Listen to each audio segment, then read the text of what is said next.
Baik, Assalamualaikum warahmatullahi wabarakatuh. Alhamdulillahirrabbilalamin. Assalatu wassalamu ala asyrafil anbiya'i wal mursalin wa ala alihi washabihi ajmain, amma ba'du.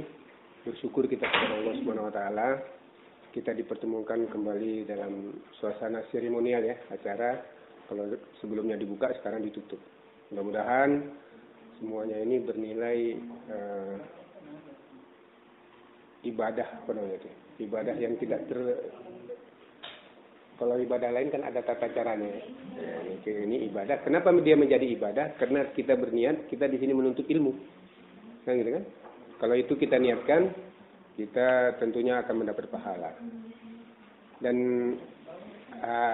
ada ulama mengatakan kalau Allah sedang menyayang kita, kita bukan diberi rezeki katanya, tapi diberi ilmu. Kalau kita diberi sesuatu, belum tentu disayang, jangan-jangan ujian. Tapi kalau kita sedang disayang, sedang diberi ilmu. Makanya bapak-bapak dan ibu-ibu sini sedang disayang. Makanya saya lupa mengingatkan kemarin. Selama di sini harusnya banyak berdoa kemarin. Karena sedang disayang kita. Sedang disayang Allah. Karena diberi ilmu. Makanya orang disarankan untuk ikut terus di majelis ilmu. Tapi ada sebagian orang tidak bisa datang ke sana. Karena sedang tidak disayang. Ada aja alasannya untuk tak datang.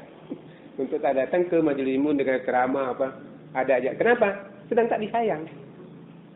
Sedang mungkin dia sedang diuji, sedang diberi sesuatu.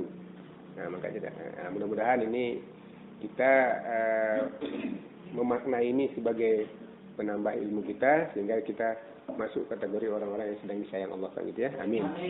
Kemudian selawat dan salam kita sampaikan kepada junjungan alam yang besar Muhammad sallallahu alaihi wasallam. Allahumma sholli ala Muhammad wa ala ali Muhammad. Assalamualaikum ya Rasulullah.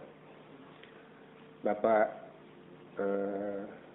Selamat Mulyono ya, dan kawan-kawan yang saya hormati yang sudah bersedia menerima kita di sini ya. Kita tentunya mengucapkan terima kasih. Kita berdoa semoga beliau selalu sehat dan dimuliakan Allah Subhanahu wa taala bersama timnya di sini. Kemudian yang kita hormati juga Ibu In beserta timnya. Mudah-mudahan beliau juga diberi kesehatan untuk selalu memikirkan kita supaya dapat latihan terus kan gitu kan. Nah, itu. Juga rekan-rekan pelatih di sini dan termasuk kita semua di sini. Mudah-mudahan kita selalu dirahmati Allah dan dimuliakan oleh Allah Subhanahu wa taala. Tentunya yang pertama ucapan terima kasih kami atas nama UPT BPPP lah. Kalau di kita di sini BPP, P-nya 2, kami P-nya 3, Pak. UPT Balai Pelatihan Penyuluh Pertanian. Karena ucapan terima kasih kepada Dinas Peternakan dan Perkebunan ya. Melalui Pak Selamat Mulyono inilah salam kita nanti dengan Kepala Dinas dan rekan-rekan. Terima kasih atas kerjasamanya sehingga ini bisa terlaksana.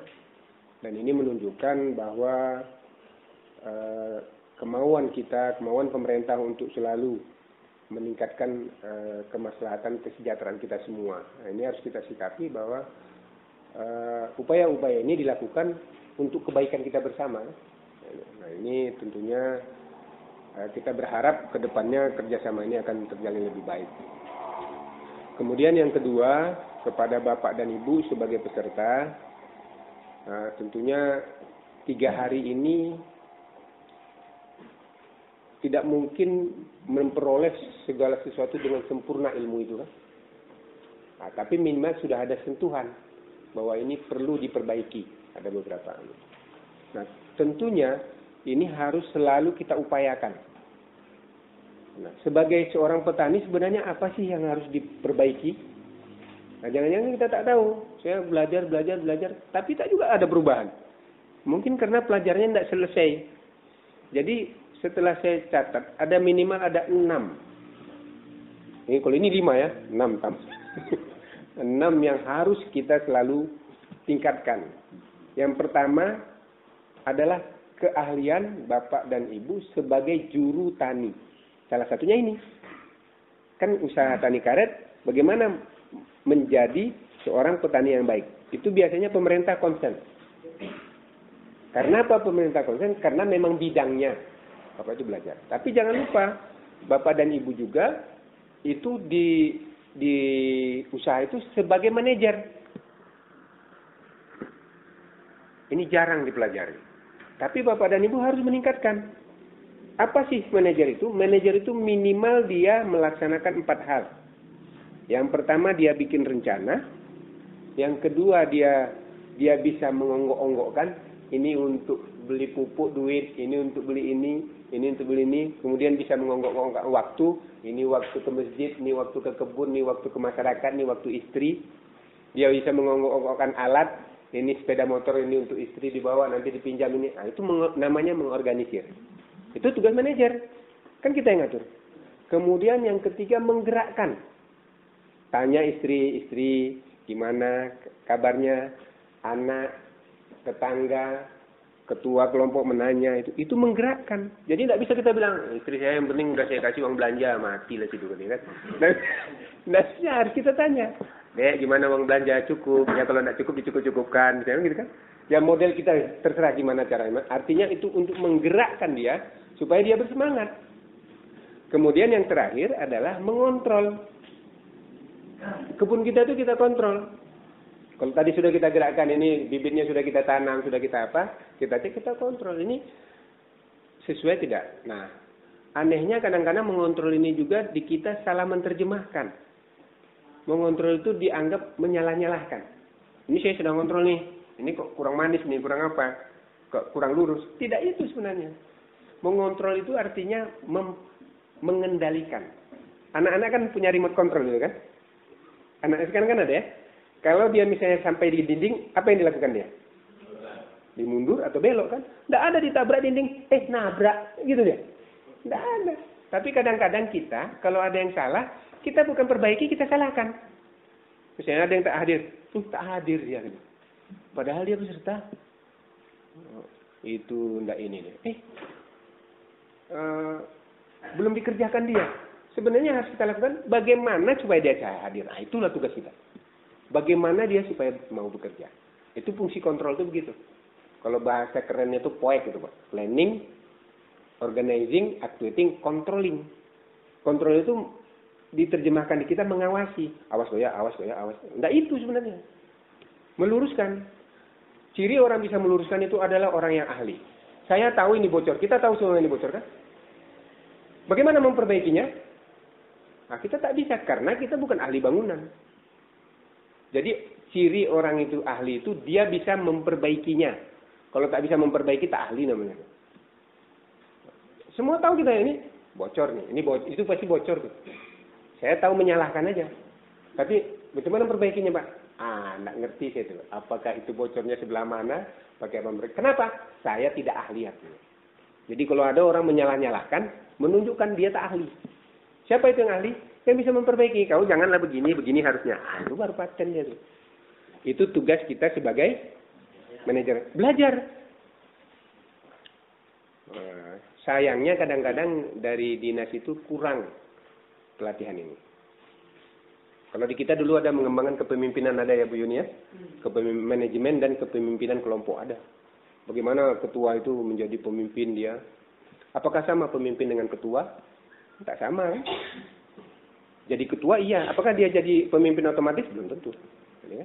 Nah kemudian yang ketiga, jangan lupa ini sangat penting. Bapak dan Ibu adalah sebagai akuntan di usaha itu. Kan ngatur uang kan? Ini uang untuk beli-beli, untuk beli. Sudah belajar belum? Jadi akuntan. Bikin pembukuannya. Termasuk ketua kelompok, di kelompok ini dia harus ada bendahara. Dia bikin akuntansinya gimana? Istri kita tuh ahli akuntan Pak.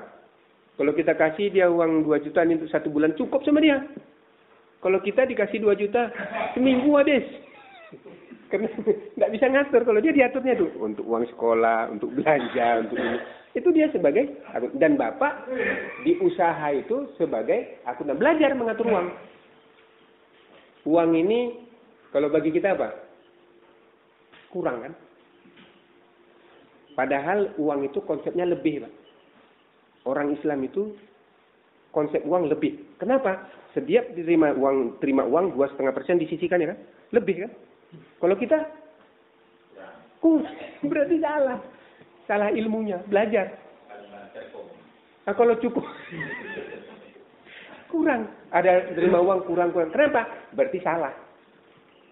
Belajarlah coba Bapak, minimal coba ikuti aja yang apa kata Rasulullah. Kalau dapat rezeki sisihkan 2,5%, Pak. 2,5. Lama-lama dalam otak kita itu setiap menerima uang itu pasti lebih.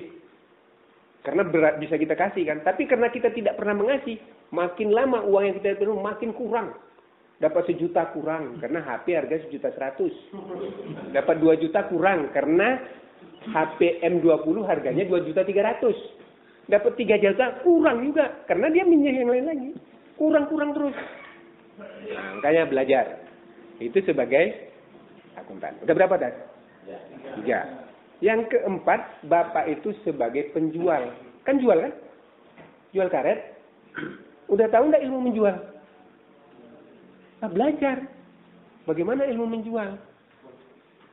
Belajar ilmu menjual yang paling paten dengan sales itu. Sales yang datang gitu. Dia jualan sisir sama orang botak pun ditawarinya.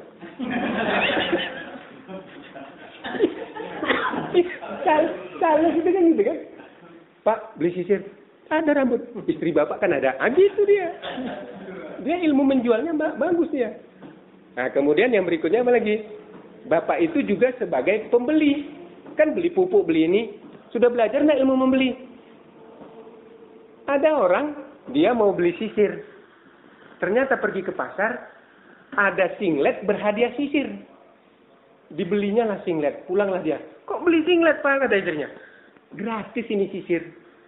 Beli singlet, gratis sisir. Padahal perlunya sisir. Singlet udah banyak, untuk apa? Artinya dia tidak ahli membeli. Dia membeli itu berdasarkan orang. Harusnya kita membeli berdasarkan yang kita belajar. Ada ilmu membeli. Gitu ya. Kemudian yang, udah berapa tuh? 5. Yang keenam, bahwa bapak-bapak dan ibu ini adalah sebagai anggota masyarakat. Itulah bedanya petani sama direktur. Di sini ada perusahaan apa di sini? Ada di pasir kan? Bisa dijamin bahwa direktur itu kenal dengan masyarakat sini. Mungkin pun tak tahu kita siapa manajernya itu. Karena itu manajer. Kalau ketua kelompok tani, semua orang tahu. Karena petani itu bermasyarakat. Jadi tingkatkan ilmu bermasyarakat supaya diterima orang. Nggak bisa petani, nggak bisa menghindar dari kehidupan bermasyarakat karena dia bertani. Nah itu 6 hal. Jadi saya berharap kembangkan ilmu ini dari bagus. Yang lain kembangkan. Oh Pak, saya udah tua Pak, katanya gini. Nggak ada orang tua dong kalau soal ilmu.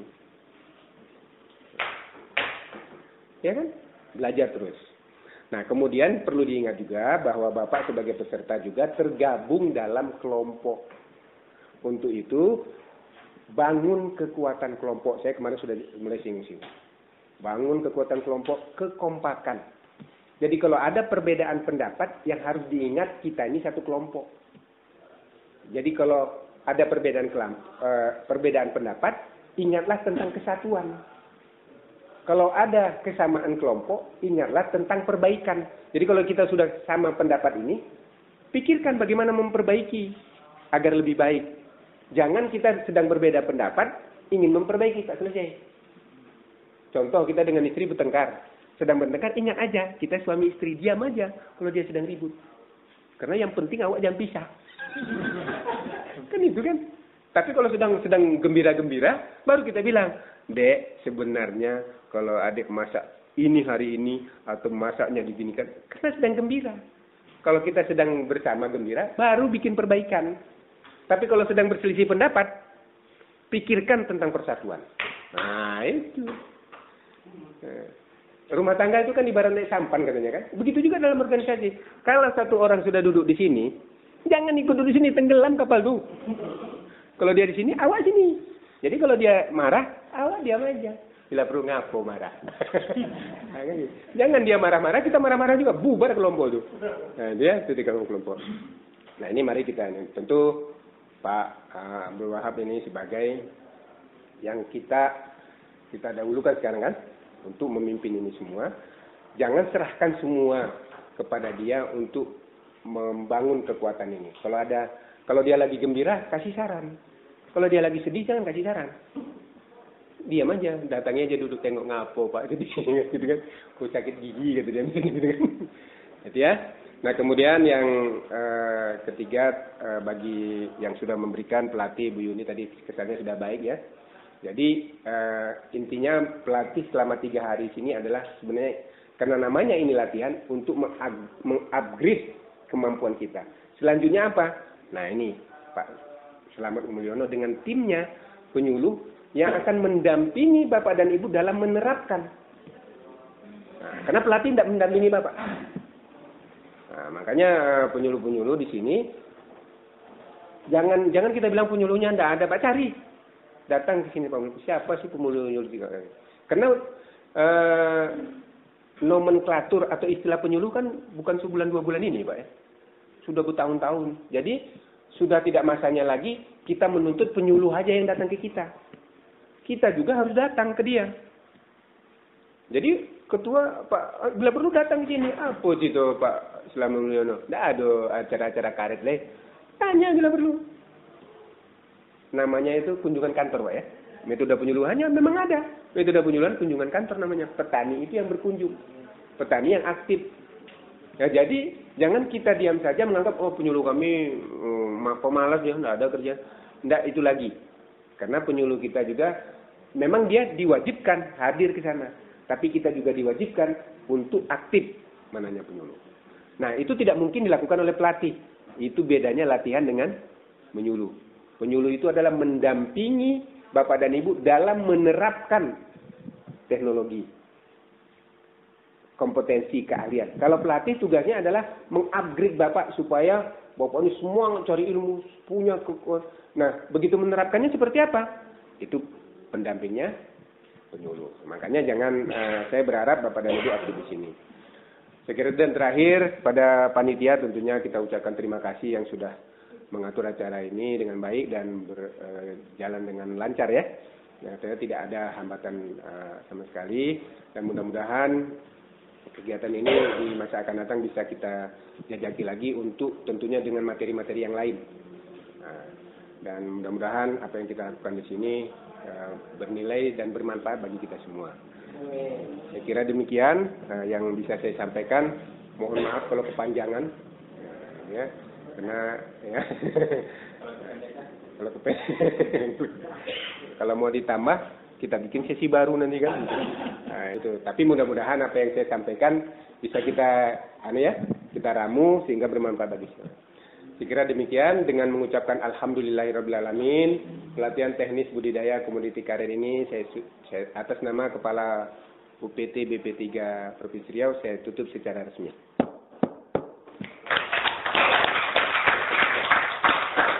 Saya kira demikian, sekali lagi lebih dan kurang mohon maaf. Burung Irian, burung cendrawasih. Cukup sekian, terima kasih. Assalamualaikum warahmatullahi wabarakatuh.